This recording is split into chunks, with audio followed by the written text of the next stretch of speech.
In the scorching summer of 1518, a bizarre and terrifying phenomenon is gripping the streets of Strasbourg, Alsace, in the Holy Roman Empire.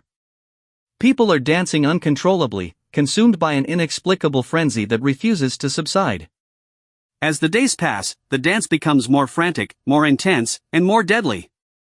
Somewhere between 50 and 400 people are taking to the streets, dancing for weeks on end, driven by a mysterious force that defies explanation.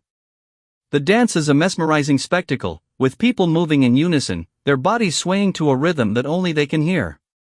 John Waller's theory of stress-induced mass hysteria attempts to make sense of the chaos, while others propose ergot poisoning as a possible cause. As the dance continues, the death toll rises, shrouded in controversy. The city of Strasbourg is paralyzed by this dancing plague, and the world watches in horror, trying to comprehend the madness that has taken hold. The dancers are lost in a trance-like state, oblivious to the world around them, their feet moving in perfect synchrony. The dance is a puzzle, a riddle waiting to be solved, and it will take months for the city to return to a sense of normalcy. As the dancers continue to move in unison, their bodies swaying to an unheard rhythm, we find ourselves transported to the tumultuous landscape of 16th-century Western Europe. The year is 1518, and the Renaissance is in full swing, bringing with it a whirlwind of artistic, cultural, and scientific transformation. Yet, beneath the surface of this intellectual and artistic resurgence, turmoil brews. The streets of Strasbourg, where the dancing plague is unfolding, are a microcosm of the era's contradictions. On one hand, the city is a hub of trade and commerce, attracting merchants and travelers from across the continent. On the other, it is a hotbed of social and economic unrest, with the poor and the wealthy living in stark contrast. In this volatile climate, the dancing plague is not an isolated incident, but rather a symptom of a deeper malaise. Similar events have occurred throughout the medieval age, from the 11th century in Kalbach, Saxony, to 15th century Apulia, Italy, where a woman's tarantula bite allegedly triggered a frenzied dance. The people of Strasbourg are no strangers to hardship and struggle, and the dancing plague is merely the latest manifestation of their collective anxieties. As the dance continues, the city's authorities are baffled, unsure of how to respond to this bizarre phenomenon.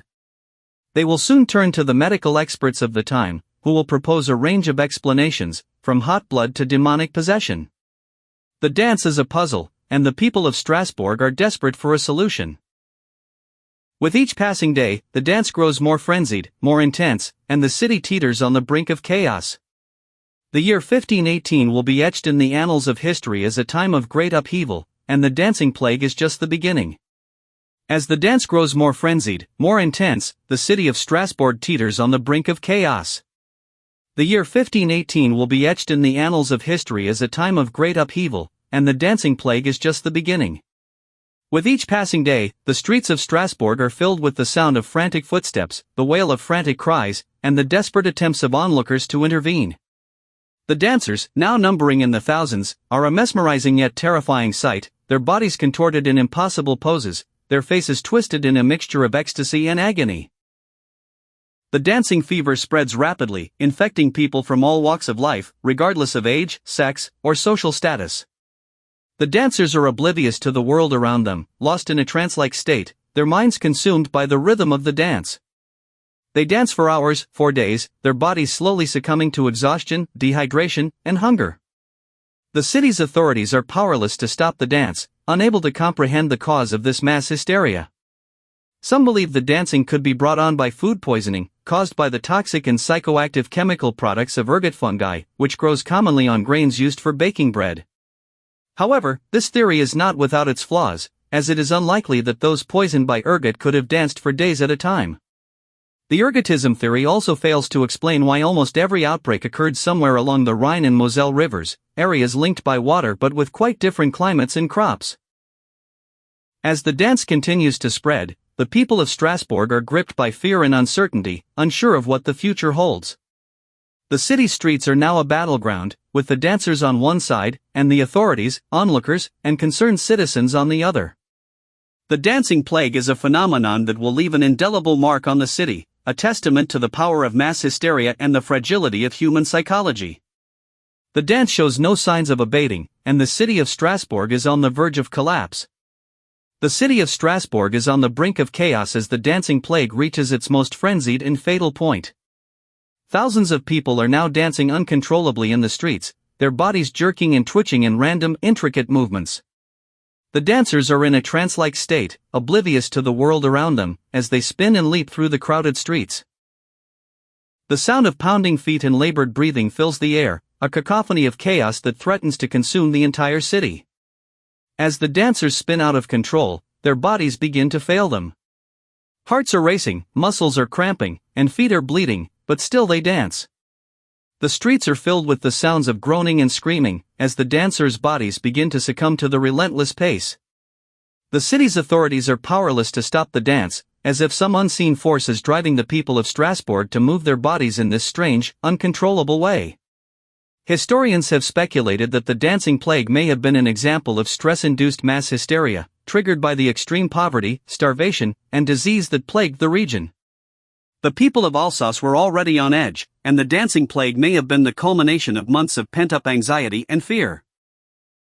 As the dance reaches its peak, the city is on the verge of collapse, with the dancers showing no signs of stopping.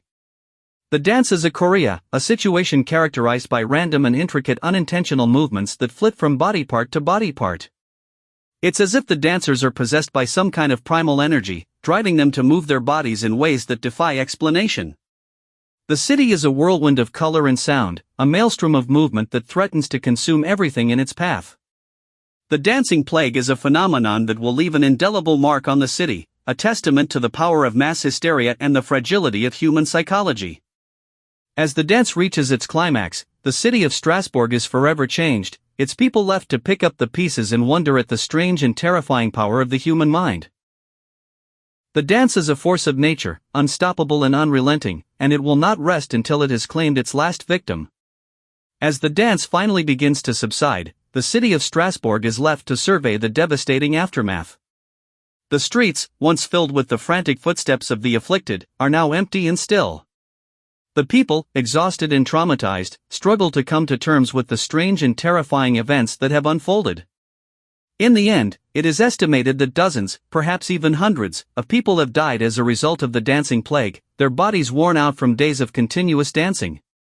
The city is forever changed, its people left to pick up the pieces and wonder at the strange power of the human mind. Historians and scholars have long sought to explain the cause of the dancing plague, with some attributing it to a form of mass hysteria, while others have suggested that it may have been related to a condition known as Sydenham's chorea, a rare neurological disorder characterized by involuntary movements. The Dancing Mania, a book written in 1832, also explores the phenomenon of the dancing plague, highlighting its similarities to other bizarre outbreaks, such as the Tanganyika laughter epidemic. As the people of Strasbourg try to rebuild and recover, they are left with more questions than answers, and the dancing plague remains one of the most bizarre and inexplicable events in European history, a testament to the enduring power of the human mind to mystify and intrigue. The dancing plague of 1518 will always be remembered as a strange and fascinating episode, one that continues to capture the imagination of people around the world, and its legacy lives on, a reminder of the complexities and mysteries of the human experience. As we reflect on the dancing plague of 1518, we are drawn into a world of mystery and intrigue, where the boundaries between reality and myth blur. Historians like John Waller and Eugene Louis Backm have delved into the phenomenon, seeking to unravel the tangled threads of this bizarre event. The dancing plague continues to captivate audiences, inspiring artistic interpretations like Jonathan Glazer's short film and the dance theater production by Borderline Arts Ensemble. In Strasbourg, the city where it all began, the legacy of the dancing plague lives on, a reminder of the complexities and mysteries of the human experience. The people of Strasbourg, who once danced uncontrollably in the streets, now look back on that fateful summer with a mix of fascination and trepidation. As we gaze into the past, we are invited to ponder the